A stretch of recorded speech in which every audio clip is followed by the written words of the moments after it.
ucapkan selamat pagi bagi kita semua. Salam. Shalom. Puji nama Tuhan, jika pada pagi kita ini kita dikumpulkan kembali dalam rumah Tuhan, kita boleh bersama-sama untuk datang ke hadapan Tuhan. Kita akan beribadah kepada Tuhan. Saya undang jemaat untuk bangkit berdiri. Mari datang dalam hadirat Tuhan, sujud dan menyembah Dia.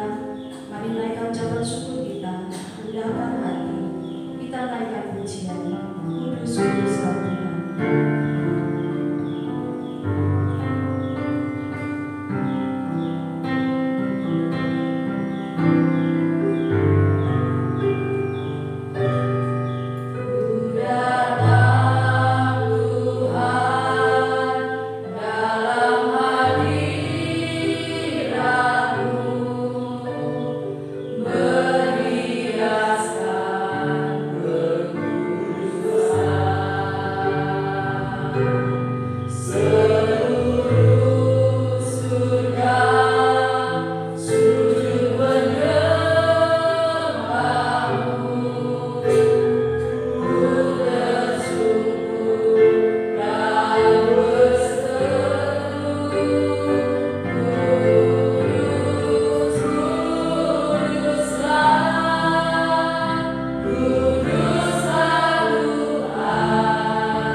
Bapak Ibu yang dikasihi Tuhan Yesus Kristus, marilah kita habiskan ibadah pada minggu pagi ini dengan berkata, pertolongan kita kita adalah dalam nama Tuhan yang menjadikan langit dan bumi.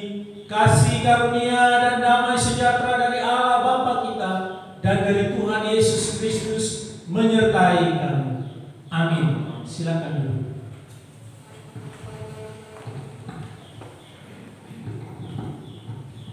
Nas pembimbing pagi ini terambil dari Roma pasal 1 ayat 17.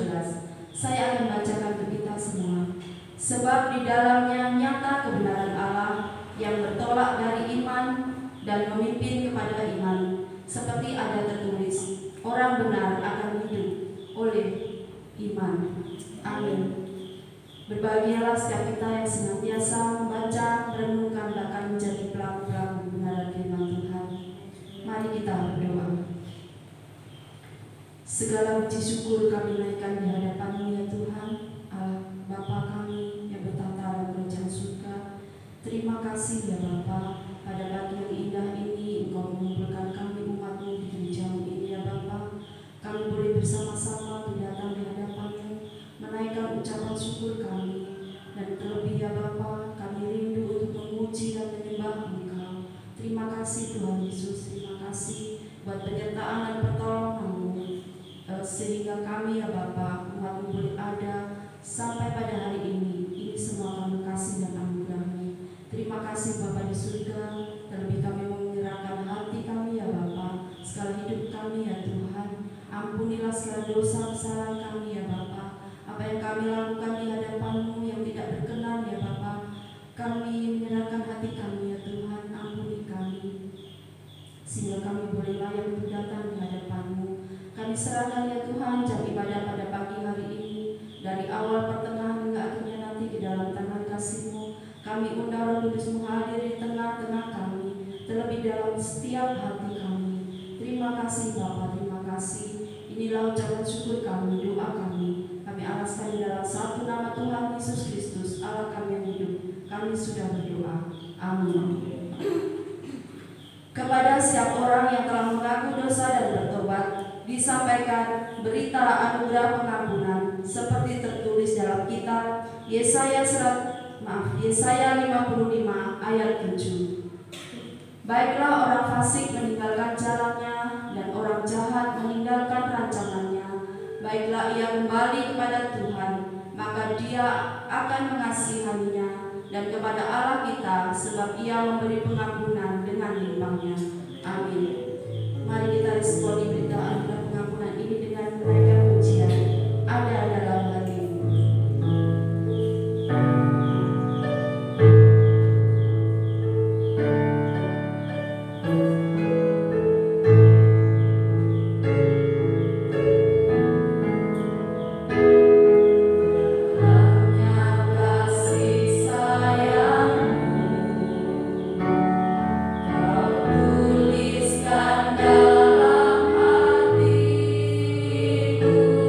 Suka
Mazmur 27 ayat 7 sampai ke 14. Dengarlah Tuhan seruan yang kusampaikan.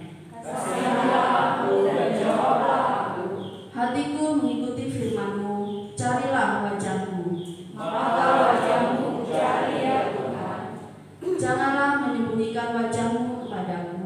Janganlah menolak hamba-Mu ini dengan murka. Engkaulah pertolonganku. Janganlah membuang aku dan janganlah meninggalkan aku. Ya Allah, penyelamatku. Sekalipun ayahku dan ibuku meninggalkan aku, Namun Tuhan menyambut aku. tunjukkanlah jalan-Mu kepadaku, ya Tuhan. Dan tuntunlah aku di jalan yang rata oleh sebab seteruku. Janganlah menyerahkan aku kepada nafsu lawanku. Sebab telah bikin menyerang aku saksi-saksi dusta dan orang-orang yang menafaskan kelaliman. Sesungguhnya aku percaya akan melihat kebaikan Tuhan Di negeri orang-orang yang hidup. Nantikanlah Tuhan. Kuatkanlah dan teguhkanlah hatimu. Ya, nantikanlah Tuhan. Amin. Jemaat dipersilakan duduk kembali. Kita akan lanjutkan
Bapak Ibu yang dikasihi Tuhan.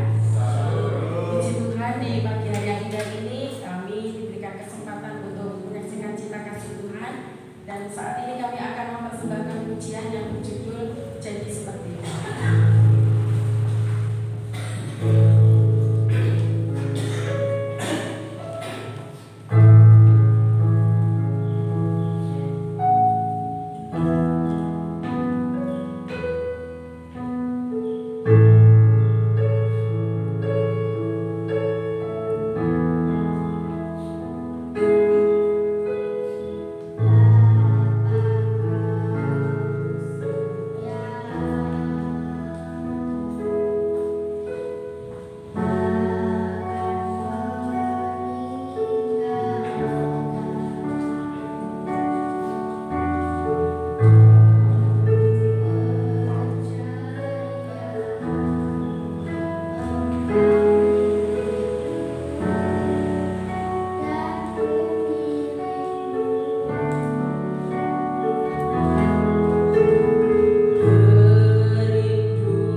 semua. Ku mau jadi seperti-Mu. Amin. Mungkin masih ada yang ingin menyaksikan cinta kasih Tuhan. Saya persilakan.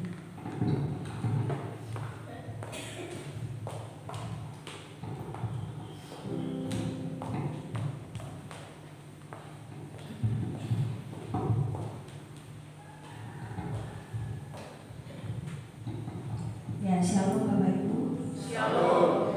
Puji nama Tuhan, terima kasih untuk kesempatan yang diberikan pada saya untuk menyampaikan kesaksian pada minggu pagi ini. Bapak Ibu, seperti yang Bapak Ibu ketahui bahwa saya baru sembuh sakit. Di awal kesaksian saya mengucapkan terima kasih banyak untuk perhatian, doa, dan kasih sayang dari Bapak Ibu, sehingga sampai saat ini walaupun belum 100%, Bapak Ibu masih dengar saya masih ada turunnya. Tapi puji Tuhan saya bisa melangkah ke gereja aja, saya sudah sangat bersyukur. Dan untuk itu saya merasa terpanggil untuk menyampaikan kesaksian saya bagaimana menjalani waktu-waktu masa-masa di saat sakit. Bapak Ibu, sakit yang saya derita biasa aja sih, cuma batuk, pilek, demam gitu. Tetapi hanya cuma dengan sakit segitu aja yang kalau mau dikatakan kita semua dengan sakit kayak gitu, sakit apa sih? Itu mah biasa dirasakan oleh semua orang. Tapi yang saya rasakan kali ini itu beda gitu. Karena hanya sakit itu saja membuat segala aktivitas saya itu terganggu, tubuh saya jadi lemah, tidak bisa ngapa-ngapain. Bahkan saya sempat menyaksikan hari Jumat pagi dalam doa pagi, pegang HP saya Bapak Ibu, saya malas. Kalau pegang itu rasanya langsung permisi mau keluar semua isi perut. Bahkan orang tua pun telepon pengen tahu kabar aja, saya nggak bisa ngomong lama. Cuma satu dua kata saya sudah ngomong, orang tua dengar sudah langsung mati. Terus saya tinggalkan HP, lebih banyak dimatikan HP-nya. Nah, padahal saya sakit itu, saya sakit hari Minggu, Bapak Ibu, hari Minggu yang dimana di sini ibadah dan saya perjamuan kudus, pelayanan perjamuan kudus ke Purworejo. Pulang dari Purworejo itu saya terjebak macet, jadi kan panas, tubuh saya ini panas karena keliling cari jalan masih dengan kemacetan itu. Begitu pulang saya rasa karena badan saya ini kepanasan dari luar, mau istirahat kan nggak bisa, panas kan, jadi saya pilih untuk mandi. Saya beristirahat sebentar, saya mandi, bahkan saya cuci kepala juga. Habis itu saya dapat istirahat. Sorenya saya udah mulai badan panas, semua dari dekat sama rambut saya masih sempat ngurus Pak yang pulang dari Jogja, ada sebentar tadi juga. Saya masih sempat ngurus, siapkan makan dan semuanya. Saya sudah nggak bisa tahan. Persendian saya semua sudah nggak bisa ngapa-ngapain, sudah lemes. Akhirnya saya istirahat dan malamnya panggil Pak Puji. Disuntik iya, diberikan obat iya. Nah hari Minggu, besoknya hari Senin langsung turun kan panasnya langsung turun, tapi masih ada rasa yang namanya pemulihan ya. Senin itu Selasa, Rabunya saya pikir ya ini sudah oke lah untuk siap untuk ibadah malam hari Rabu itu. Tahu-taunya begitu saya mandi sore, malam itu pun saya panas kembali lagi karena saya cuci kepala, saya mandi. Nah terus saya diberikan obat, saya disuntik lagi ulang.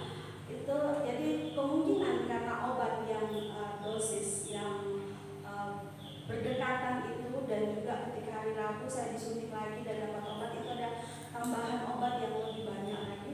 Akhirnya dari situ membuat akhirnya saya harus minum obat, dan dari situ mulai kondisi tubuh saya mulai drop, mulai lemah, makan pun nggak bisa makan nasi, makan bubur itu rasanya kayak makan ada duri gitu. Dari itu saya semakin lemah. Akhirnya singkat cerita saya merasakan bahwa dalam masa-masa itu saya setengah mati menjalani sakit itu. Pak, tiba-tiba hari Sabtu sakit dengan segala keterbatasan, saya harus melihat Pak lagi. Dan waktu masa-masa kami berdua menunggu dan dokter datang, saya duduk di samping tempat tidur itu, saya lihat Pak setengah mati di sini. Saya langsung merenung dan bilang, Tuhan luar biasa. Hanya cuma bisa pegang HP aja itu kita udah bisa bersyukur, Bapak Ibu. Sampai Pak itu mau buang air kecil aja nggak bisa. Jadi kalau Bapak Ibu ketika kita mau buang air kecil terus kita pas sudah lepas, coba kita rasakan syukur. Di situ kita akan merasakan bagaimana kita tuh bisa bersyukur. Dimana kadang-kala kita itu bersyukur susah banget, benar nggak Bapak Ibu? Ngomong gampang, tapi antara perkataan, pikiran dan hati sinkron itu susahnya minta ampun. Karena mulut kita mau mengucap syukur, pikiran kita terus mengintimidasi kita. Kamu nggak kayak gitu loh. Kamu tuh banyak pergumulan, apalagi hati. Jadi rasa gimana rasanya syukur itu di dalam hati. Keluarkan itu nggak gampang. Padahal kita bilang kita bersyukur, tapi itu untuk sinkron nggak gampang. Nah dengan sakit ini akhirnya setiap kali kalau saya dapat makan, ketika saya makan saya niatkan untuk ungkapkan keluar itu dari hati, rasa syukur itu saya rasakan. Terima kasih, ternyata yang tadi saya sakit rasanya ini kayak duri. Sekarang saya makan saya bisa menikmati. Permisi, ketika saya buang air pun saya bisa buang air, saya rasa lega, saya bilang, aduh Tuhan terima kasih syukur. Itu rasanya luar biasa sekali. Jadi saya nggak fokus pada hal-hal yang tidak saya punya. Saya tidak fokus pada masalah saya, tapi saya fokus pada apa yang sekarang yang Tuhan kasih. Nah, karena itu Bapak Ibu, hari ini saya mau mengajarkan bagi kita bagaimana kita harus bersyukur dengan sungguh-sungguh. Bapak Ibu bisa berjalan sampai di sini pun itu karena Tuhan. Kalau Tuhan ambil itu semua dari Bapak Ibu, nggak akan bisa seberapa rasa rindu pun keluar dari dalam hati. Kalau Tuhan ambil itu semua, Bapak Ibu nggak bisa mengatakan. Nah, karena itu bersyukur hari ini walaupun ada jalan sehat, tapi Pak Gembala terus menyuarakan bahwa anak Tuhan harus gereja. Karena desa mau maju dimulai dari masyarakatnya yang hidup beribadah. Rumah tangga mau sehat, mau maju, mau baik dimulai dari anggota rumah tangganya yang beribadah. Tanpa itu semua, jangan mimpi mau jadi keluarga, mau jadi masyarakat yang diberkati dan menjadi masyarakat yang lebih maju. Karena itu hari ini saya mau menyaksikan sebuah kajian berkata aku hendak bersyukur.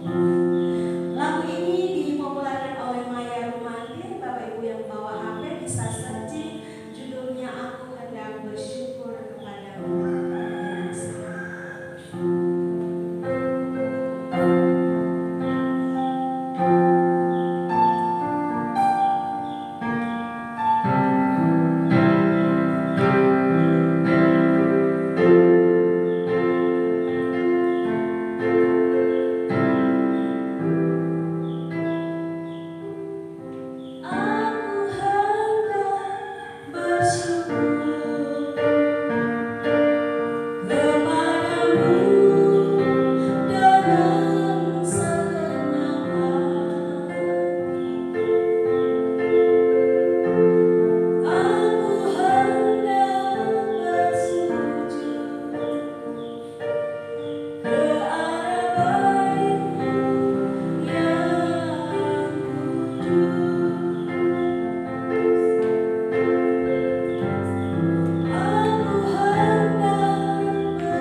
kasih untuk Ibu Pendeta hari ini yang telah menyampaikan kesaksian yang indah, yang mengingatkan kita semua untuk senantiasa mengucap syukur dengan semua yang kita alami, semua yang kita miliki, yang diberikan oleh Tuhan.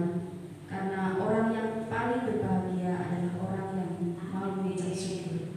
Amin. Mungkin masih ada dari Bapak Ibu yang lain yang ingin menyaksikan cinta kasih Tuhan. Jika sudah tidak ada, maka kita mempersiapkan hati pikiran kita akan menyambut firman Tuhan yang akan disampaikan oleh hamba-Nya. Kita akan naikkan pujian, Engkaulah perisai.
Firman-Lah yang menjadi kekuatan kami. Karena saat kami menghadapi badai kehidupan ini, ketika kami dapat berdiri teguh dengan kedua kaki kami, itu semua oleh karena firman. Oleh karena itu, tolonglah kami untuk mencintai firman, membaca, merenungkannya di dalam kehidupan kami. Dan pagi ini juga kami akan bersama-sama membaca, merenungkan bagian firman Tuhan. Mari berbicaralah kepada kami pribadi lepas pribadi, sehingga firman boleh meneguhkan kami Tuhan. Firman boleh menuntun dan membimbing kami. Bahkan firman boleh memberikan kami kekuatan, dan firman juga boleh memberikan kami iman yang teguh untuk percaya kepada Engkau sebagai Tuhan dan Juru Selamat di dalam kehidupan kami. Berfirmanlah ya Tuhan, kami siap mendengarkannya. Demi Yesus Kristus firman yang hidup kami berdoa. Amin.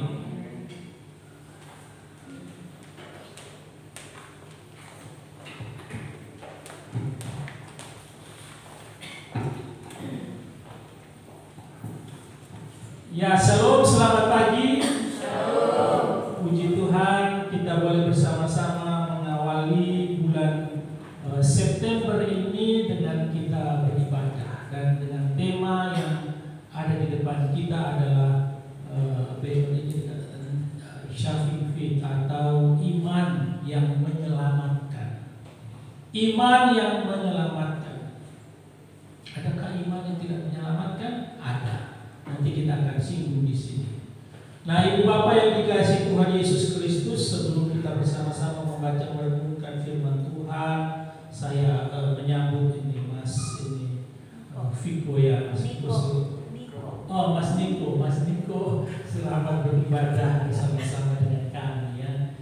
Semoga minggu depan bisa datang beribadah lagi, minggu depannya lagi, dan seterusnya. Amin.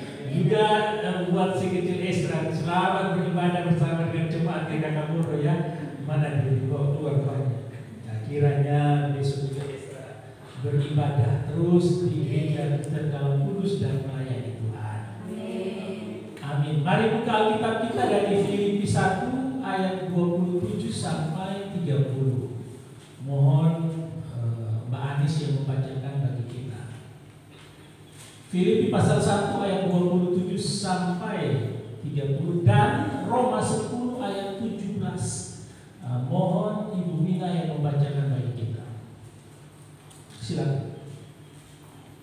Filipi pasal 1 ayat 27 hingga ayat 30. Begini bunyi firman Tuhan. Dengan judul tadi nasihat supaya tetap berjuang. Hanya hendaklah hidupmu berpadanan dengan Injil Kristus, supaya apabila aku datang, aku melihat, dan apabila aku tidak datang, aku mendengar, bahwa kamu teguh berdiri dalam satu roh dan sehati sejiwa, berjuang untuk iman yang timbul dalam berita Injil, dengan tiada digentarkan sedikitpun oleh lawanmu. Bagi mereka semuanya itu adalah tanda kebinasaan, tetapi bagi kamu tanda keselamatan, dan itu datangnya dari Allah. Sebab kepada kamu dikaruniakan bukan saja untuk percaya pada Kristus, melainkan juga untuk menderita untuk Dia, dalam pergumulan yang sama seperti yang dahulu kamu lihat padaku, dan yang sekarang kamu dengar tentang aku. Silakan. Roma pasal 10 ayat 17. Jadi iman timbul dari pendengaran, dan pendengaran oleh firman Kristus. Amin. Demikian jauh pembacaan firman Tuhan kita pada pagi ini. Kita yang berbahagia adalah kita yang membaca, merenungkan, serta melakukannya di dalam kehidupan kita hari lepas hari. Amin. Apakah kamu memiliki iman yang menyelamatkan? Nah, itu pertanyaan bagi kita semua, juga pertanyaan di dalam judul tema khotbah pada pagi. Apakah kamu, apakah Anda memiliki iman yang menyelamatkan? Di dalam Roma 1 ayat 17, sebab di dalamnya nyata kebenaran Allah yang bertolak dari iman dan memimpin kepada iman. Seperti ada tertulis, orang benar Ini dikutip Paulus dari Habakuk. Ya, Habakuk yang ada di depan ini. Habakuk 2 ayat 4b. Tetapi orang benar itu akan hidup oleh percayanya.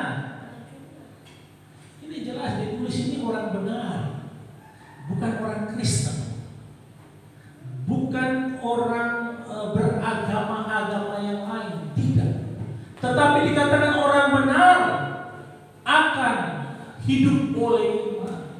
Tentu orang yang benar yang mempercayakan hidupnya kepada Allah.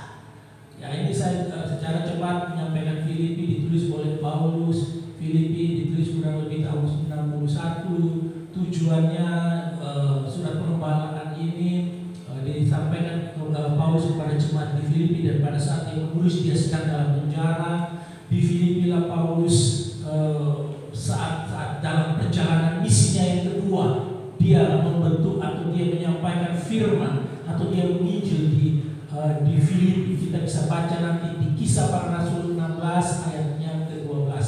Dan Lydia dan kepala penjara beserta seisi rumahnya itu menerima Kristus di Filipi oleh karena pelayanan Paulus. Jadi gereja Filipi terus berkembang. Bahkan dikatakan pasal 1 ayat 1 itu mereka memiliki penilik jemaat dan diaken atau pengurus atau majelis. Jadi mereka sudah memiliki, artinya mereka terus berkembang dengan baik. Nah, salah satu isi surat Paulus adalah bersyukur atas perhatian dan kasih sayang serta pelayanan kasih dari jemaat di Filipi yang telah menolong dia di dalam pelayanannya melalui Epaphroditus. Di Filipi 4 ayat 10 sampai 18. Itu salah satu jemaat yang ada di Filipi. Salah satu surat Paulus juga yang isinya sangat lemah lembut ditujukan kepada jemaat yang sangat dekat dengan yaitu kita Filipi ini. Bisa baca di 2 Korintus 8 ayat 1 sampai 6, dan hampir tidak menyinggung tentang adanya ajaran-ajaran yang sesat yang sedang menggerogoti jemaat kita. Nah, ibu bapak yang dikasihi Tuhan Yesus Kristus, mari kita lihat bagian yang kita baca tadi dari ayat 27 sampai dengan ayatnya yang ke-30 ya, ayat 30. Dikatakan ada keinginan Paulus kepada jemaat yang dia surati.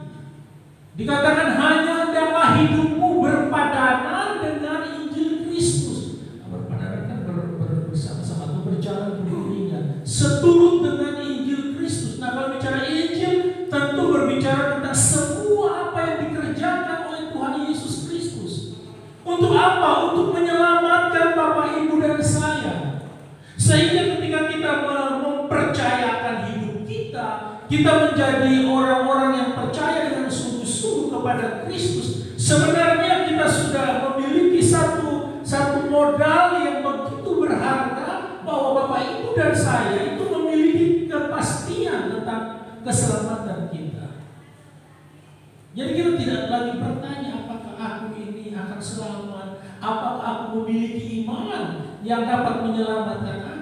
Tidak lagi. Karena apa? Karena kita ini sudah menjadi orang yang hidupnya berpadanan dengan Injil Kristus. Bersama-sama kita mengerti tentang Kristus. Nah, kata hendaklah hidupmu dalam bahasa aslinya seperti itu, Bapak Ibu ya. Atau politeo dari asal katanya ya, yang berarti hidup sebagai warga negara. Warga negara kerajaan surga.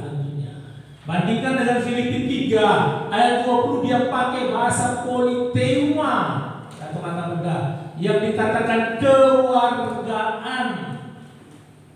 Nah, kalau kita berbicara tentang kewarganegaraan surga, pasti tempatnya nanti kelak di kehidupan yang kekal itu. Nah, untuk satu kehidupan yang kekal itu yang kita harus percaya bahwa Bapak, Ibu, dan saya memiliki iman menyelamatkan itu. Jikalau tidak demikian, maka kewarganegaraan surga itu hanya menjadi angan-angan belaka. Kita akan bilang aku ini warga kerajaan surga, tapi sebenarnya kita tidak memiliki iman tersebut. Nah, berdasarkan arti dari kata ini, William Barclay menerjemahkan ayat 27. William Barclay ini seorang teolog yang menafsirkan banyak sekali kitab Perjanjian Baru. Dia katakan hidup dalam suatu kehidupan yang layak sebagai seorang warga negara kerajaan dan Injil Kristus. Jadi hidup dalam suatu kehidupan yang layak sebagai warga negara kerajaan dan Injil Kristus. Bagaimana keadaan kita sebagai warga negara? Kalau kita sebagai warga negara Indonesia, ya kita hidup layaknya sebagai warga negara Indonesia yang menaati setiap peraturan-peraturan yang ada di dalamnya. Kalau kita sebagai warga negara kerajaan surga, maka kita juga hidup seturut dengan setiap aturan dan Injil Kristus layak menolong dan memimpin kita. Jadi ayat ini sebetulnya menyuruh untuk menyesuaikan hidup kita dengan status kita sebagai warga surga, kerajaan surga dan Injil Kristus. Dua hal ini sebenarnya sama ya, tidak terlalu berbeda. Karena kalau bicara Injil Kristus, berbicara tentang tadi saya katakan apa yang dilakukan oleh Yesus Kristus.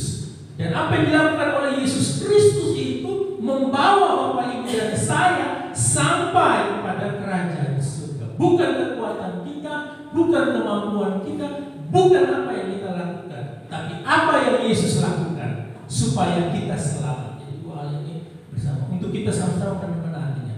Jadi Paulus menginginkan supaya kita bukan sekedar mengaku atau membanggakan diri sebagai Kristen saja atau warga negara surga saja, tetapi supaya hidup kita juga selama kita di bumi ini kita melaksanakan sesuai dengan pengakuan kita.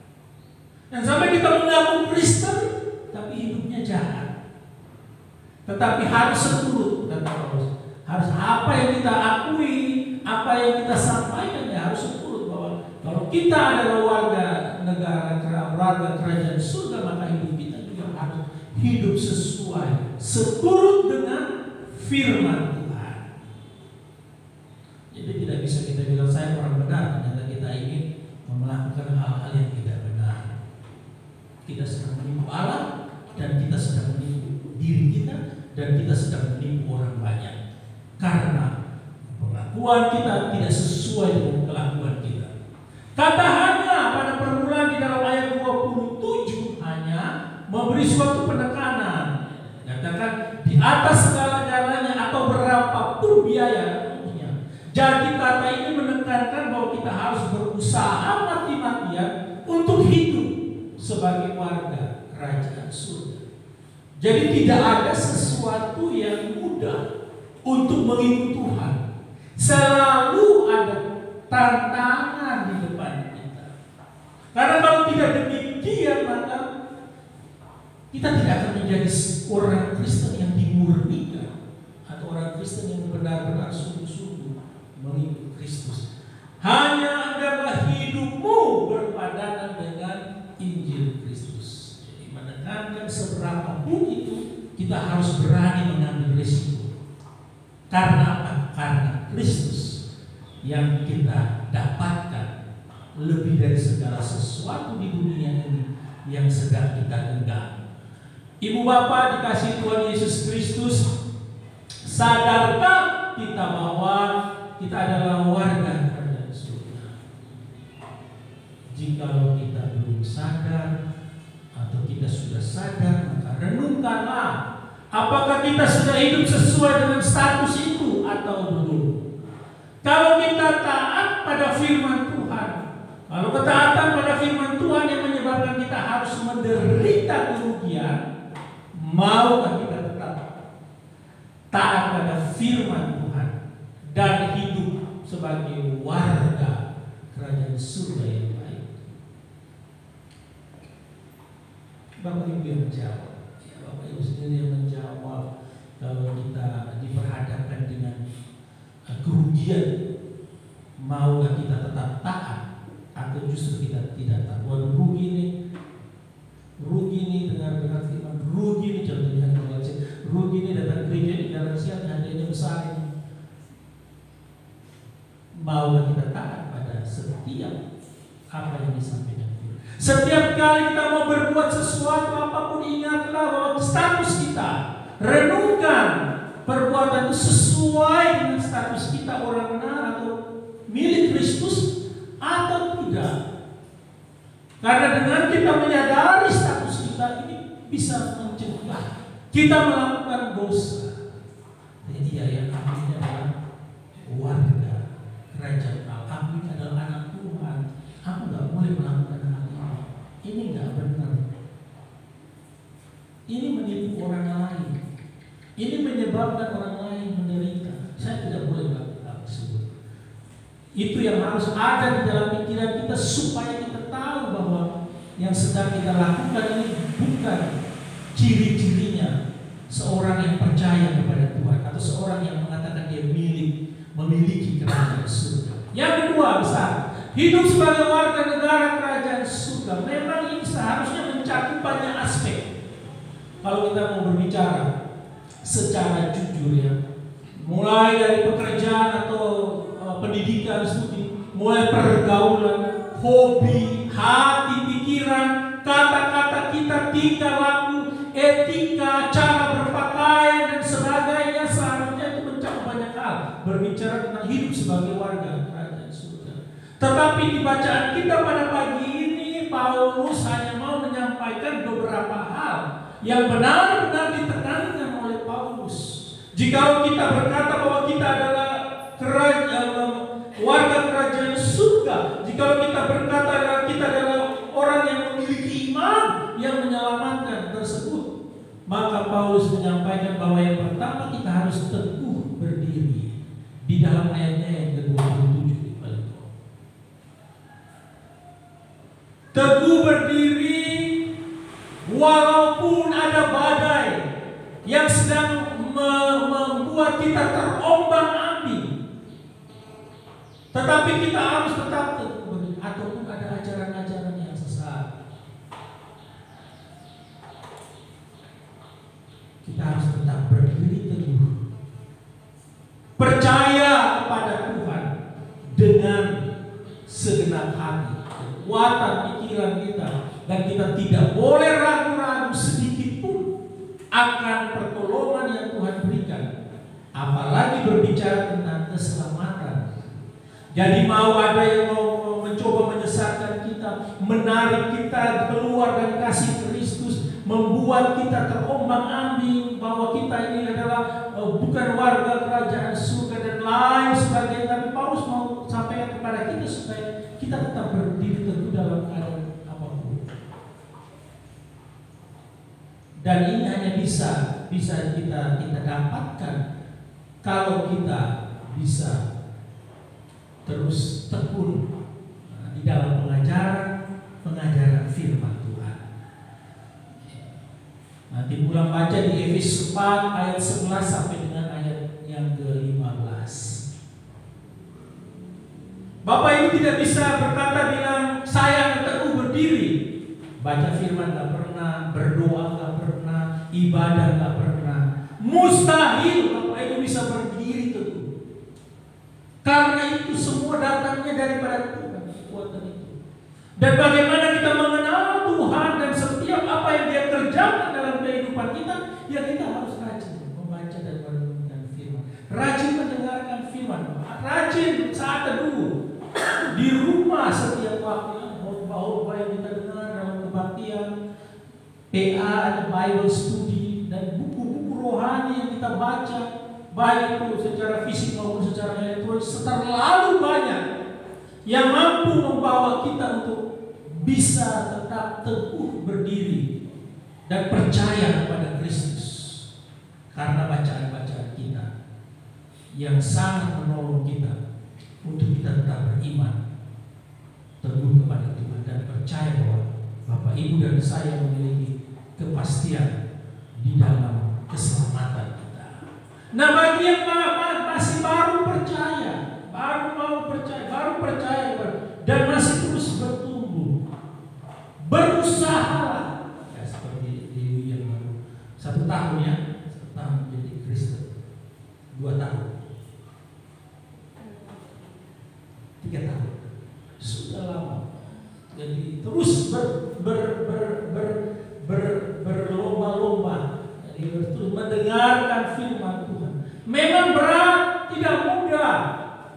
Apalagi yang panjang-panjang. Nah, kalau pas datang sini Pak Mas, apa panjang katanya. Lalu bosan. Dan aku tidak bisa. Tapi harus belajar supaya mampu untuk bisa dapat mengerti, mencerna, dan itu semua pasti akan dibantu oleh Allah Roh Kudus. Tapi kalau kita senang yang lucu-lucu, dongeng, kesaksian, ini senang kesaksian dari Islam dan Kristen atau dari agama-agama lain juga Kristen, kita senang sekali mendengar kesaksian mereka.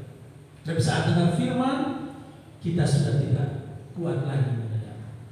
Nah, bagi kita yang sudah lama, sudah mengerti, teruslah bertekun untuk menambah pengetahuan sedikit demi sedikit supaya kita terus dapat mampu berdiri.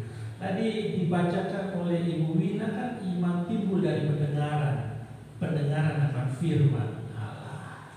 Jadi bagaimana iman kita bertumbuh? Bagaimana kita yang sudah lama Kristen juga terus mengalami pertumbuhan secara kerohanian kalau kita enggan mendengarkan firman Tuhan? Kita enggan membaca Alkitab yang ada di rumah kita. Bukannya pas hari Minggu. Nanti kalau bingung cari Kejadian di mana, Wahyu di mana, Yeremia di mana. Karena bukannya pas hari Minggu aja.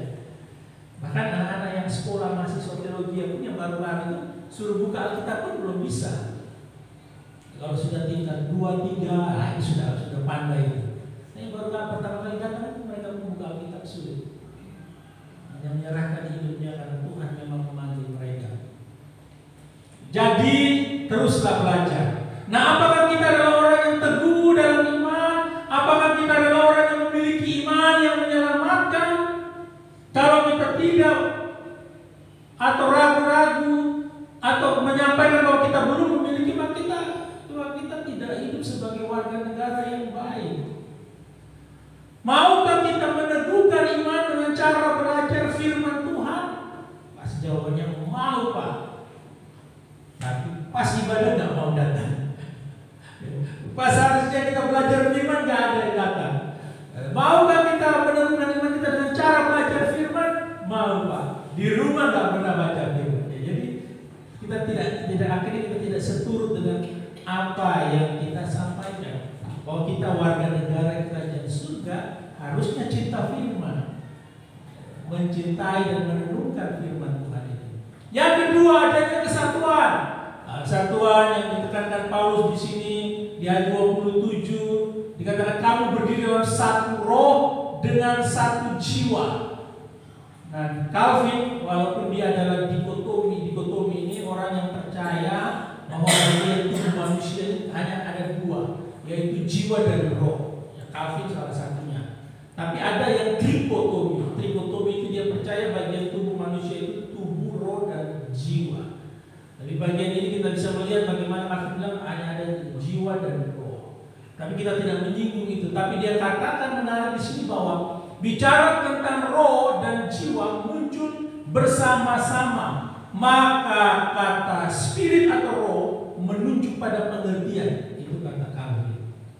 Sedangkan kata jiwa soul menunjuk pada kehendak atau hati.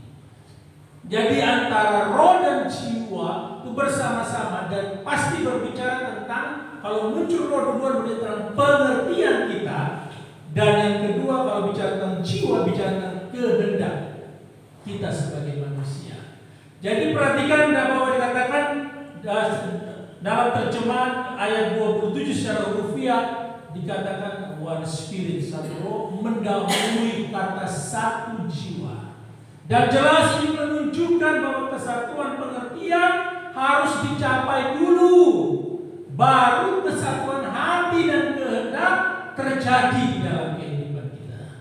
Jadi bicara tentang pengertian itu harus dari hati kita, jiwa, satu roh kita, baru kemudian kepada kesatuan hati atau kehendak kita itu terjadi di dalam kehidupan kita. Untuk mencapai kesatuan pengertian, maka pengajaran suatu gereja harus didominasi satu orang yang mampu memberi pengajaran dengan baik.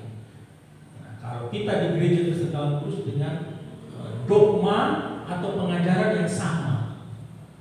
Kalau kita adalah aliran yang Calvinis, maka kita diberikan masukan supaya kita juga punya pandangan yang sama. Jangan sampai nanti Pak Marcel khotbahnya lain, kemudian ada abad tua dari Kawan Kurus khotbahnya lain, pengajarannya lain atau pandangan dogmanya lain, maka dapat membuat jemaat akan bingung. Karena dia akan mau mendengarkan sesuai dengan pengkhotbahnya yang favorit. Oh ini aku senang, ini lucu, contohnya gitu. Jadi memang harus dipilih satu supaya dapat menjelaskan, memberikan pengertian yang baik dan benar seturut dengan pengajaran firman Tuhan. Kemudian apakah kita mempunyai satu pengertian hati dan orang lain dalam gereja? Kalau tidak, cobalah memeriksa ya. Kalau mungkin pengajaran kita sama tidak, satu roh, satu jiwa tidak. Kalau tidak ya kita harus periksa diri kita, berdoa, minta petunjuk Tuhan supaya kita sadar. Nah kalau kita salah dalam pemahaman tentang firman Tuhan yang itu mau dapat menyesatkan diri kita dan orang lain, maka kita harus berubah, menerima pengajaran yang benar yang diberikan kepada kita. Jadi jangan sampai kita dalam gereja lalu masing-masing punya pandangan dan pengajaran yang berbeda. Wah itu bisa sangat berbahaya di dalam gereja. Karena masing-masing akan memberikan pandangannya seturut dengan aku dengar dari Pak Pendeta yang di YouTube itu, aku dengar dari Pak Pendeta yang di radio itu dan lain sebagainya. Lalu Bapak Ibu mulai menyampaikannya di dalam yang sebenarnya tidak seturut dengan pengajaran yang ada di dalam gereja yang tidak sama. Nah ini berbahaya, sehingga kita harus berhati-hati. Kalau kita menyimpang maka bertobat kembali supaya kita menjadi warga kerajaan, warga negara kerajaan, warga kerajaan surga yang memiliki pandangan yang benar tentang firman. Yang ketiga yang terakhir, masih ada yang terakhir lagi, berjuang untuk iman yang timbul dari Injil.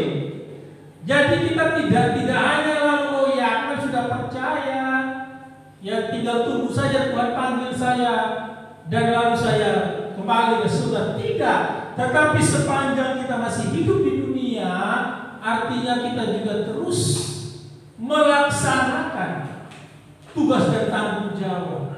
Nah ingat bahwa tugas dan tanggung jawab bukan untuk membuat kita menjadi selamat, tetapi itu adalah bentuk bagaimana kita telah diselamatkan. Kita telah memiliki iman yang menyelamatkan tersebut. Jadi di garis bawahi dalam NIV dan New American Standard Bible tentang iman dan Injil. Ya, tentang salah terjemahannya. Iman yang timbul dari berita Injil dan sebenarnya iman dari Injil. Injil Yesus Kristus. Arti dari kata iman di sini adalah ajaran.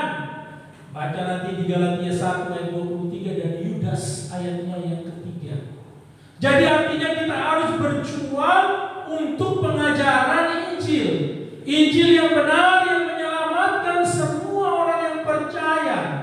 Artinya kita juga diberikan kesempatan untuk terus memberitakan Injil tersebut. Dalam artian berjuang memberitakan supaya orang lain juga mendengar Injil dan orang lain juga diselamatkan oleh karena Injil Yesus Kristus yang sudah kita dengar. Karena hanya Injil yang berdasarkan percaya kita kepada Kristuslah yang dapat menyelamatkan Bapak Ibu dan saya. Sehingga perjuangan kita adalah sekarang memberitakan, menyampaikan. Walaupun akan ada begitu banyak tantangan yang kita hadapi. Nah, di sini tadi saya sudah katakan bahwa iman yang menyelamatkan, sudahkah Bapak Ibu memiliki iman yang menyelamatkan? Karena ada iman yang tidak menyelamatkan. Iman yang tidak menyelamatkan di sini dikatakan iman yang melompat dalam gelap. Ini beberapa kali saya singgung di pertemuan-pertemuan ibadah kita ya. Iman yang melompat dalam gelap. Artinya apa? Percaya tetapi tidak tahu dan dia tidak mengenal siapa yang dia percayai. Seperti percaya.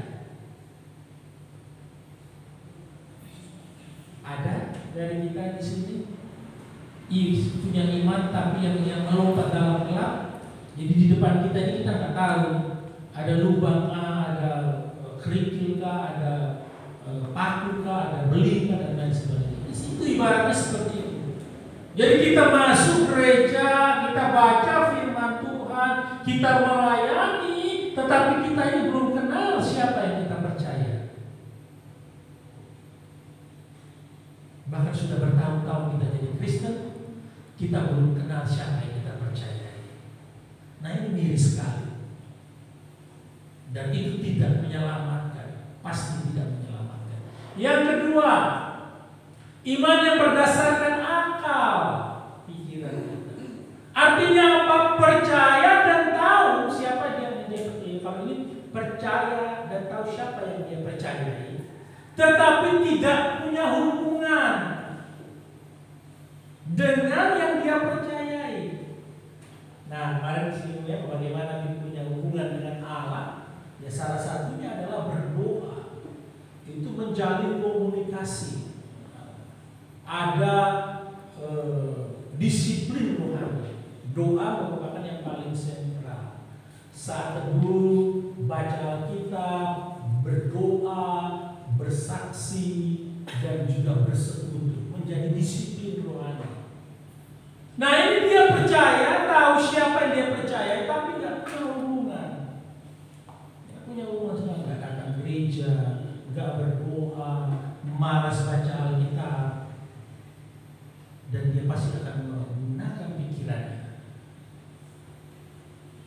Yang penting aku percaya Yesus itu juru selamat, tapi nggak mau berdoa, nggak mau baca firman, ya sama saja. Pasti tidak akan bisa menjadi pribadi yang bertumbuh, walaupun dari mulut dia katakan ia percaya kepada Kristus.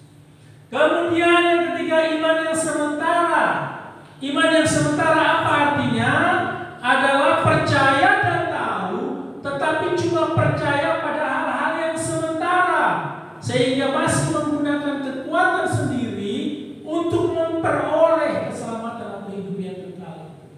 Jadi nggak seret kalau cuma Kristus disalib di atas kayu salib. Aku juga harus melakukan sesuatu supaya bisa membantu aku selamat. Padahal dikatakan cukup percaya saja, engkau dan seisi rumahmu diselamatkan. Tentu percayanya percaya orang benar. Bukan tadi yang percaya seperti yang percaya dengan akal kan? Tetapi gak punya hubungan sama sekali. Gak mau melayani, gak mau baca, tidak. Baca firman. Jadi iman yang sementara tersebut hanya menggunakan kekuatan. Oh, kalau aku beramal banyak, pasti aku juga bisa menolong Kristus supaya aku diselamatkan. Itu tidak begitu pandangannya kekristenan atau pandangan Kristen tidak seperti itu. Kristuslah yang melakukannya dan kita menerimanya dengan cuma-cuma. Tapi saat ini kita harus berjuang supaya membuktikan bahwa kita benar-benar adalah warga kerajaan surga. Kita benar-benar memiliki iman yang menyelamatkan. Itu dilihat dari setiap tingkah laku dan perbuatan kita. Bentuk dari bahwa Bapak, Ibu, dan saya telah diselamatkan. Nah, lalu bagaimana iman yang menyelamatkan? Iman yang menyelamatkan itu gambarannya seperti pengantin. Ya, pengantin baru yang baru mau menikah. Yang pertama berbicara tentang pikiran. Tahu keberadaan pasangannya, kenal pribadi pasangannya. Nanti akan diteguhkan dalam umat. Harus bisa mengenal satu dengan yang lain.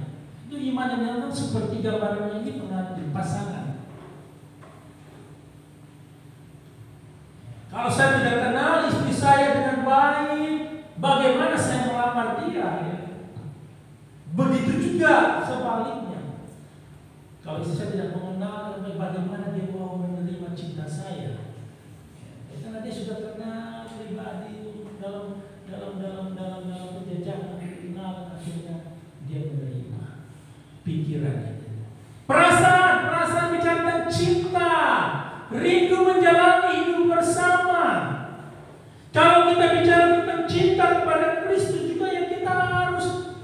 cinta juga kepada firman-Nya, cinta kepada baiknya yang tulus, cinta kepada pekerjaannya. Pasangan juga begitu cinta. Dia cinta rindu untuk sama-sama menjalani kehidupan. Kemudian kehendak. Setelah itu baru melamar dan membuat janji dalam pernikahan. Ini gambarannya. Lalu apa artinya pikiran, perasaan, kehendak yang kemudian digambarkan dengan pengantin? Artinya adalah berbicara tentang pikiran bahwa Bapak Ibu dan saya sadar akan dosa. Sadar dosa dan tahu bahwa yang menebus kita adalah Kristus. Kalau kita tidak sadar kita berdosa dan telah ditebus, maka pasti tidak menyelamatkan. Kemudian punya perasaan duka terhadap dosa. Ketika kita tidak melakukan hal yang benar, kita harusnya berduka. Karena yang kita lakukan itu adalah dosa. Ketika kita tidak berdoa kepada Tuhan, kita harusnya berduka. Karena aku tidak punya hubungan dengan Tuhan. Ketika kita tidak baca firman, harusnya kita berduka. Karena aku tidak membaca firman Tuhan hari ini. Ketika kita tidak beribadah, harusnya kita berduka. Karena aku tidak beribadah hari ini. Itu kesadaran perasaan yang harus ada. Nah, kalau kita nyaman-nyaman saja, nggak berdoa nyaman, nggak baca firman nyaman, nggak beribadah nyaman, ada sesuatu yang salah dengan diri kita. Seperti minggu lalu ya, ada konflik dalam diri kita sendiri, ada konflik kita dengan Allah. Seharusnya kita berdoa ketika kita tidak dapat berdoa dan tidak dapat membaca firman dan tidak dapat beribadah kepada Tuhan. Harus ada duka yang dalam, karena jelas itu adalah pelanggaran terhadap semua perintahnya Tuhan. Syukur atas jalan keselamatan yang kita sudah terima dari Kristus. Dan yang ketiga, kehendak atau bertobat dari dosa dan menyerahkan diri kepada Kristus. Jadi kepada seperti seorang pengantin. Iman yang menyelamatkan seperti pengantin yang sadar akan dosa, duka terhadap dosa, bertobat dari dosa. Pendeta David Tong, dia buat bagian seperti itu. Dia katakan iman yang menyelamatkan itu 100% anugerah, bukan perbuatan Bapak Ibu dan saya. 100% anugerah keselamatan yang kita terima. Tetapi tidak menghilangkan perbuatan kita. Ya, ada perbuatan Tuhan 100%, ada juga perbuatan manusia 100%. Yang dia jelaskan seperti ini.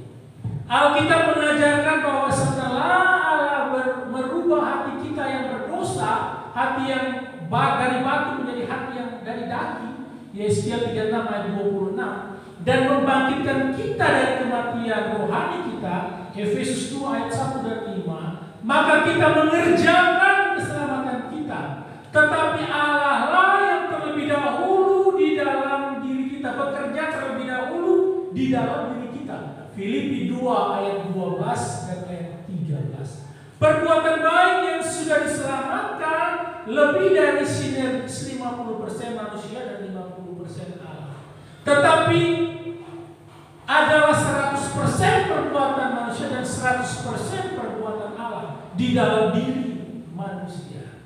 Dia katakan mari kerjakan keselamatan kita. Jadi Allah yang duluan melakukan, bukan kita. Setelah itu kita punya tugas.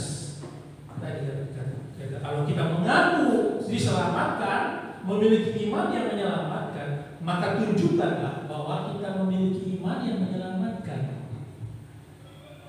Tidak ngakunya Kristen, tapi berdoa nggak pernah, gereja nggak pernah, baca firman nggak pernah, sama saja bohong. Hal ini dilakukan, ya tentu dengan hadir dalam kebaktian yang benar-benar memberitakan Injil atau firman Tuhan, mendoakan gereja-gereja yang benar, baik dalam doa pribadi maupun dalam persekutuan doa, memberikan persembahan untuk mendukung gereja atau persekutuan yang betul-betul memberitakan Injil, ikut melayani, memberitakan Injil, mengajak orang lain ke gereja yang benar, atau menjemput orang ini ke gereja tapi tak punya kendaraan. Itu adalah bentuk bagaimana kita mengerjakan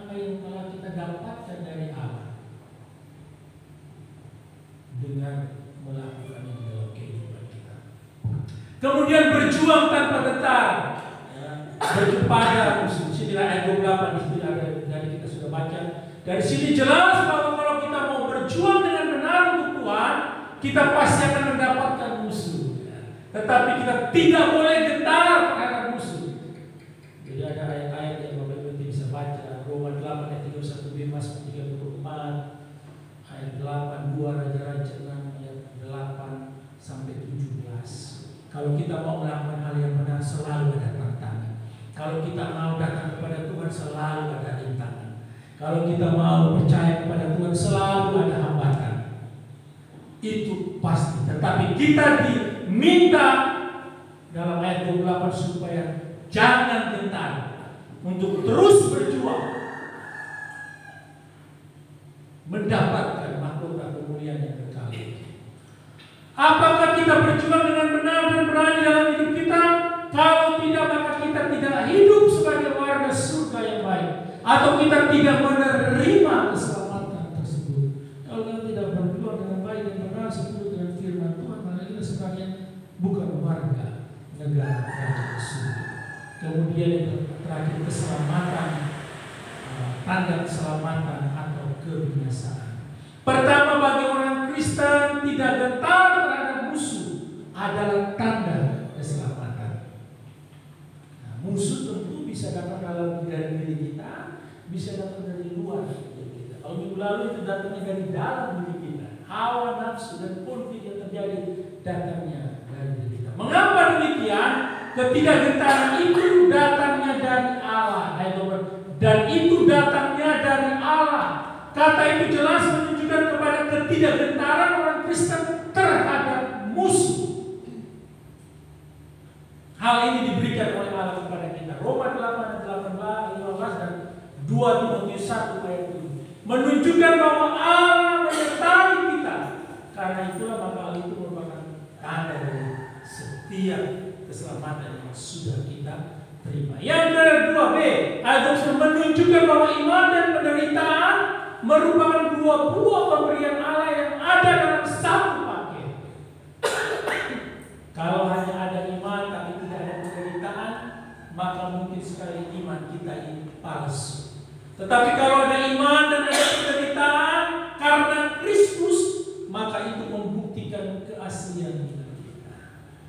Jadi ada iman tapi juga ada penderitaan, dan penderitaan itu jelas karena Injil, karena Kristus, maka kita bisa dikatakan iman kita adalah iman yang teguh. Iman kita adalah iman yang menyelamatkan. Yang kita miliki adalah iman yang menyelamatkan, bukan iman yang palsu. Musuh yang timbul karena kita berjuang bagi Tuhan jelas menimbulkan penderitaan yang kita alami demi Tuhan, karena hal itu membuktikan keaslian iman kita dan merupakan tanda keselamatan. Jadi kalau ada orang yang sedang ikut Tuhan dan percaya kepada Tuhan lalu mengalami penderitaan, jangan takut, jangan gentar, karena itu salah satu paket yang harus kita terima. Tidak ada orang ikut Tuhan itu lalu senang-senang, tidak ada pergumulan, tidak ada permasalahan, itu tidak ada. Karena dengan pergumulan, persoalan dan dengan tantangan ataupun penderitaan ini justru semakin memurnikan iman kita kepada Tuhan. Kita bersandar pada Tuhan atau tidak, percaya pada Tuhan atau tidak. Yang C di 2 Tesalonika 1 ayat 5 mengatakan bahwa kalau kita menderita karena kerajaan surga, maka kita layak menjadi warga kerajaan itu. Dan 1 Petrus 4 ayat 14 juga mengatakan bahwa kalau kita dinista karena nama Kristus, berarti juga dimusuhi, dihina, bahkan mungkin dianiaya karena nama Kristus, maka itu membuktikan bahwa Roh Allah ada dalam diri kita. Semua ini jelas menunjukkan bahwa adanya musuh-musuh karena kita berjuang bagi Kristus, dan itu merupakan tanda Bapak Ibu dan saya memiliki iman yang menyelamatkan. Segala sesuatu tidak mudah di dalam mengikuti Tuhan. Ada harga yang harus kita bayar. Sekarang kita mau pilih yang mana harga tersebut. Bagi para musuh, ketidakgentaran orang Kristen terhadap mereka merupakan tanda kebinasaan. Mengapa demikian? Ya 28. Kalau kita adalah warga kerajaan surga, maka jelas mereka yang memusuhi kita adalah warga kerajaan neraka, atau itu menjadi musuh kita. Filipi 3:18b dikatakan menunjukkan bahwa musuh-musuh itu akan binasa karena pertolongan Tuhan. Yang ketidakdekatan orang Kristen menunjukkan bahwa Allah menyertai orang Kristen sehingga pasti ketidakdekatan orang Kristen menunjukkan bahwa Allah menyertai orang Kristen sehingga pasti tidak menyertai, tapi sebaliknya menentang para musuh itu. Ini jelas tentang tanda kebinasaan bagi mereka yang sedang menentang pemberitaan Injil Kristus. Semua ini merupakan peringatan bagi orang-orang yang memusuhi, menghina, dan menganiaya orang Kristen. Tetapi sekaligus merupakan penghiburan bagi orang Kristen yang dimusuhi, dihina, dan dianiaya dari Kristus. Karena apa? Kristus setia menyertai orang yang percaya kepada Dia. Dan kesimpulannya ada dua kemungkinan yang harus Bapak Ibu dan saya pilih. Yang pertama, memusuhi gereja atau memusuhi orang Kristen, jelas itu bukan tanda warga kerajaan surga. Jelas itu bukan tanda orang yang memiliki iman kepada Kristus, tetapi mereka adalah musuh. Kita mau pilih menjadi musuh Allah, atau yang kedua kita menjadi warga negara surga yang baik, yang menerima keselamatan dengan tetap teguh berdiri apapun yang sedang kita hadapi, dengan tetap bersatu, roh dan jiwa kita bersatu dengan Tuhan untuk melaksanakan kehendak Tuhan, dan dia tetap berjuang tanpa gentar untuk terus memberitakan Injil keselamatan, karena itu merupakan tanda dari kita yang memiliki iman yang menyelamatkan. Setelah kita menerima iman yang menyelamatkan, haruslah kita berjuang untuk memberitakan Injil tersebut. Mana yang Bapak yang pilih ditentukan oleh setiap tindakan-tindakan kita di dalam kehidupan kita. Mau menjadi penentang Allah dan firman-Nya, atau justru mau menjadi rekan Allah untuk memberitakan Injil keselamatan supaya orang lain juga menerima.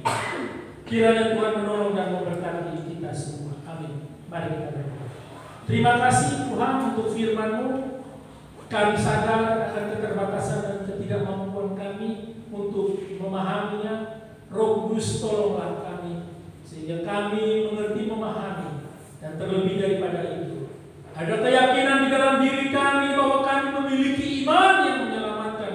Oleh karena percaya kami kepada Injil Kristus, Tuhan tolonglah kami sehingga kami menjadi orang-orang yang sungguh-sungguh percaya, menjadi orang benar yang hidup oleh karena iman percaya kami kepada Kristus. Perkataan dan perbuatan kami berjalan beriringan, membuktikan bahwa kami adalah orang-orang yang sudah menerima keselamatan itu. Terima kasih Tuhan Yesus Kristus memberkati hamba-Mu. Tuhan menolong dan memberikan pengertian-pengertian yang benar di dalam hati melalui setiap firman yang didengar, dibaca, dan direnungkan. Sehingga ketika kami keluar dari tempat ini, kami boleh menjadi pribadi-pribadi yang benar, yang terus berjuang untuk pemberitaan Injil Yesus Kristus. Terpujilah nama Bapa, demi Yesus Kristus kami berdoa. Amin.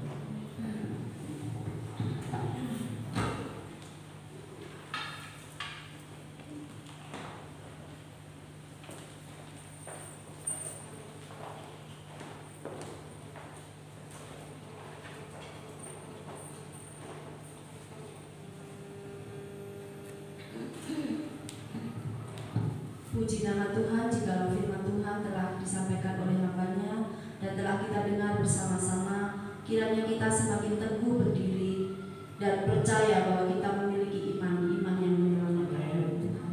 Amin. Saya undang jemaat untuk bangkit berdiri. Bersama dengan umat Tuhan di segala tempat, marilah kita memperbarui iman percaya kita dengan mengucapkan pengakuan iman rasuli.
Baik, mari kita sambungkan hati kita dan kita berdoa. Terima kasih Bapa di surga untuk setiap kebaikan Tuhan di dalam kehidupan kami yang kami rasakan di sepanjang minggu-minggu yang lalu sampai detik ini Tuhan. Tidak habis-habisnya rasa syukur dan terima kasih kami naikkan oleh karena pertolongan Tuhan, oleh karena kekuatan Tuhan, oleh karena kesehatan Tuhan, oleh karena perlindungan Tuhan, oleh karena kebaikan Tuhan di dalam kehidupan kami hari lepas hari. Sehingga jemaat-Mu pada pagi ini dapat kembali berkumpul memuliakan nama Tuhan. Dan kami percaya bahwa semua itu adalah anugerah yang Tuhan berikan di dalam kehidupan kami pribadi lepas pribadi. Dan kami boleh mengambil bagian yang paling penting di dalam kehidupan kami sebagai orang yang percaya, yaitu kami boleh memuliakan Tuhan dan berjumpa dengan Tuhan dan menikmati hadirat Tuhan. Dan biarkanlah ketika kami keluar dari tempat ini, kami keluar dengan penuh sukacita oleh karena kebenaran-kebenaran Allah yang boleh mengubah sikap hati dan perbuatan kami. Tolong kami Tuhan, sehingga kami boleh menjadi pribadi yang percaya kepada Engkau. Kami boleh menjadi pribadi yang terus melaksanakan tugas dan tanggung jawab kami sebagai orang-orang yang telah Tuhan pilih untuk diselamatkan. Kami bersyukur dan berterima kasih kepada Tuhan. Dan di tengah-tengah ucapan syukur kami juga kami membawa setiap pergumulan, beban dan di dalam kehidupan yang sedang kami hadapi Tuhan. Kami sadar Bapa bahwa kami tidak mampu untuk mengatasi setiap problem yang terjadi di dalam kehidupan kami, rumah tangga kami, pekerjaan kami. Kami membutuhkan Engkau ya Tuhan. Kami sadar bahwa hanya Engkau yang mampu memberikan kami jalan keluar. Dan kami juga sadar bahwa hanya Engkau yang mampu menopang kami untuk tetap berdiri di setengah-tengah pergumulan dan persoalan dalam kehidupan kami. Dan biarkanlah Tuhan Yesus Kristus, kami bersyukur untuk setiap pergumulan persoalan yang datang di dalam hidup kami, walaupun silih berganti Tuhan, tapi kami sadar bahwa itu akan memurnikan iman percaya kami kepada Tuhan. Bahkan semakin hari kami semakin cinta dan mengandalkan Tuhan di dalam kehidupan kami, oleh karena keterbatasan kami sebagai manusia untuk menyelesaikan setiap persoalan yang ada. Terima kasih untuk campur Tuhan. Kiranya Tuhan terus menolong kami semua, jemaat-Mu yang ada di GKK Bogor Tuhan, untuk terus boleh dapat menikmati setiap proses demi proses dan pembentukan demi pembentukan yang Tuhan sudah kerjakan di dalam kehidupan kami pribadi lepas pribadi. Terima kasih Tuhan Yesus Kristus.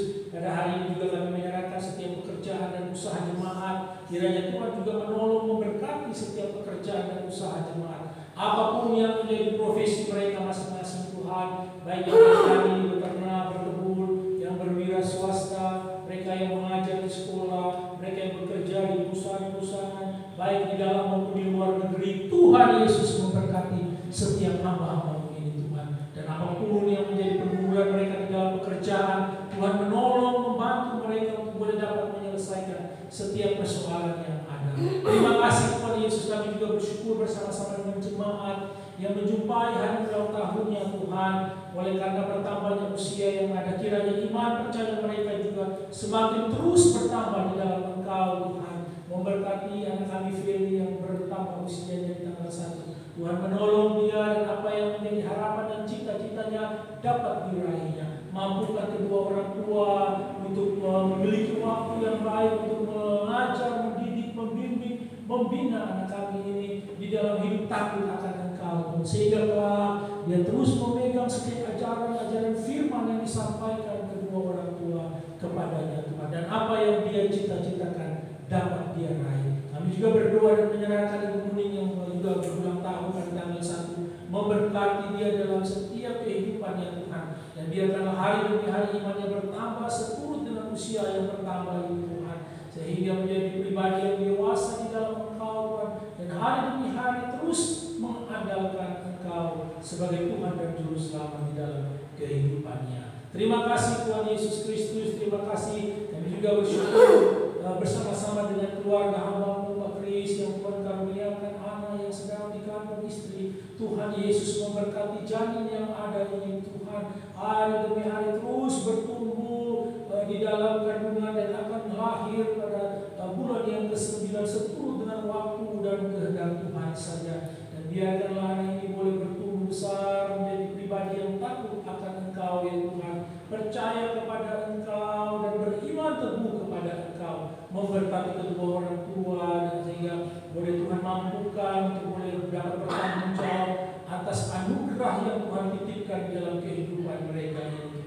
Terima kasih Tuhan Yesus Kristus.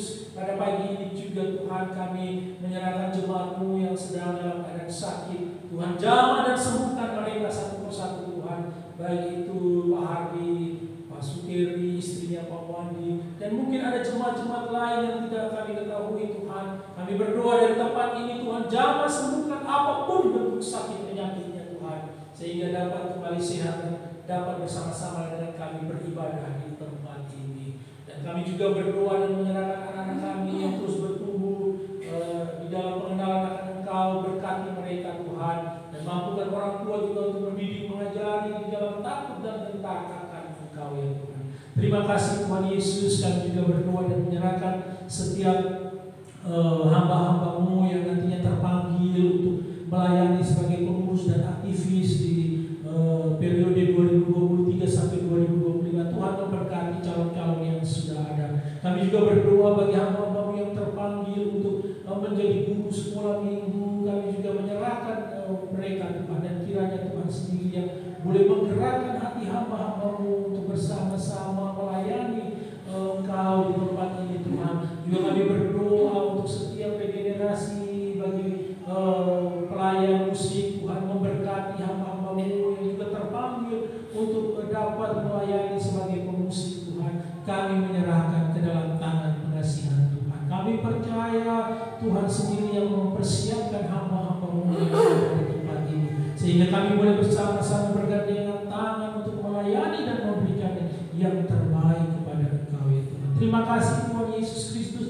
Tidak lupa kami berdoa bagi wilayah Blitar di mana kami tinggal, memberkati dusun gunung, desa Boro. Tuhan memberkati setiap perangkat-perangkat desanya. Tuhan juga memberkati setiap pelayanan-pelayanan yang mereka kerjakan.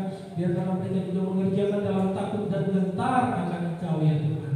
Dan kami juga berdoa buat GKK wilayah Blitar yang terus melayani Tuhan di wilayah Blitar ini. Tuhan memberkati gereja-gereja yang ada, sehingga kami boleh bergandengan tangan dengan gereja-gereja yang lain untuk terus menjadi pembawa berita Injil, sehingga banyak orang boleh dimenangkan demi hormat kemuliaan bagi nama Tuhan saja. Terpujilah nama-Mu Bapa. Inilah doa dan sembahyang kami Tuhan. Dengar dan sambut doa-doa kami ini Tuhan, dan jawab seturut dengan kehendak Tuhan saja. Di dalam nama Tuhan Yesus Kristus yang adalah Tuhan dan Juru Selamat kehidupan kami, dan juga yang telah mengajarkan kami berdoa. Bapa kami yang di surga, dikuduskanlah nama-Mu, datanglah kerajaan-Mu, jadilah kehendak-Mu di bumi seperti di surga. Berikanlah kami pada hari ini makanan kami yang secukupnya, dan ampunilah kami akan kesalahan kami, seperti kami juga mengampuni orang yang bersalah kepada kami. Dan janganlah membawa kami ke dalam pencobaan, tetapi lepaskanlah kami daripada yang jahat, karena Engkau yang punya kerajaan dan kuasa dan kemuliaan sampai selama-lamanya. Amin.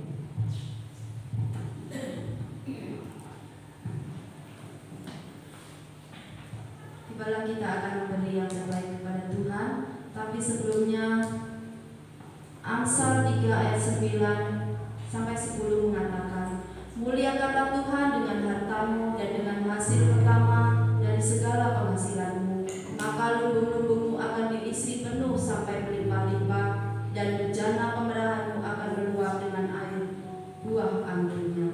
Amin. Kita iringi dengan pujian berkat anak cucu. Petugas Santa Kolekta Ibu Amis yang membedakan.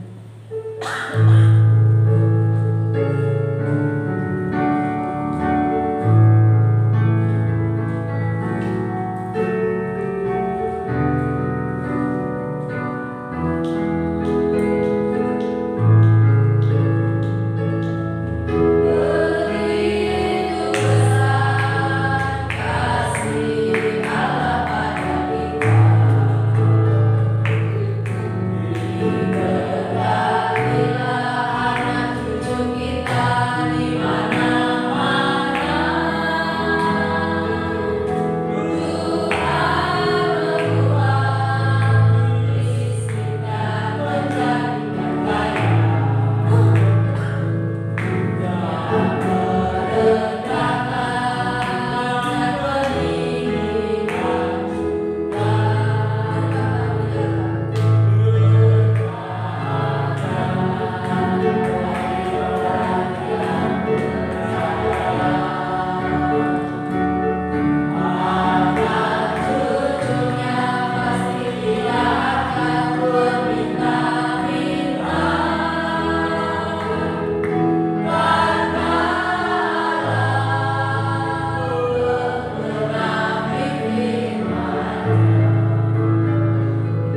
Ya Tuhan, Allah Bapa kami yang kami sembah di dalam nama Tuhan Yesus Kristus, sungguh kami mengucap syukur kepada-Mu ya Tuhan, oleh karena kasih karunia-Mu, kami bersama-sama boleh memuji, memuliakan, menyembah nama Tuhan.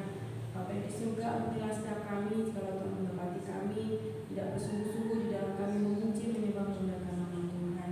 Bapa yang di surga, kami juga bersyukur pada saat ini kami boleh mendengarkan firman-Mu, biarlah firman-Mu ini boleh menjadikan kekuatan bagi iman kami dalam percaya kami mengikut Tuhan. Kami juga saat ini menyerahkan setiap persembahan, dan setiap persembahan ini kiranya Tuhan sucikan dan Tuhan kuduskan, sehingga dapat mendukung setiap pekerjaan-pekerjaan Tuhan yang ada di dalam gereja-Mu ini. Berkatilah setiap kami yang memberi dengan sukacita Bapa, berkati setiap usaha pekerjaan kami. Nama-Mu dipermuliakan di dalam setiap usaha, dalam pekerjaan, dalam seluruh aspek kehidupan kami. Dan selanjutnya kami juga akan pulang meninggalkan tempat ini menuju ke rumah kami masing-masing Bapa. Kami serahkan setiap perjalanan kami, karena perjalanan kaki kami yang pulang dengan mengendarai kendaraan, kiranya Tuhan juga akan memberikan kami keselamatan sampai kami ke rumah kami masing-masing dalam keadaan baik dan sehat. Dan selanjutnya kami juga akan melaksanakan segala tugas aktivitas kami, kiranya Tuhan juga akan tolong memberkati, berikanlah kami kesuksesan, keberhasilan dalam setiap usaha dan pekerjaan kami. Terima kasih Tuhan Yesus, terima kasih. Inilah doa dan ucapan syukur kami ya Bapa, hanya di dalam satu nama Tuhan Yesus Kristus kami sudah berdoa dan mengucap syukur. Amin.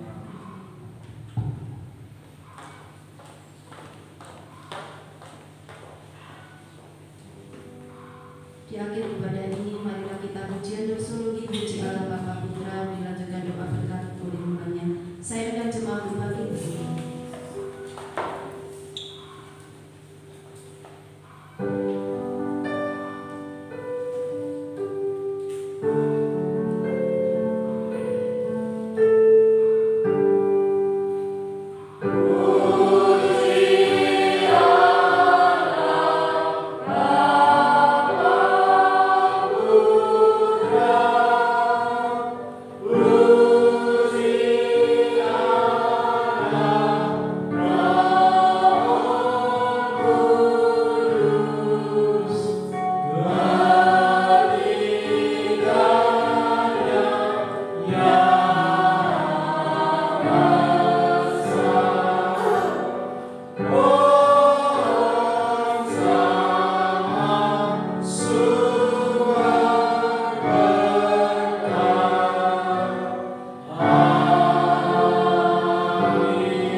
Silakan duduk saat beribadah.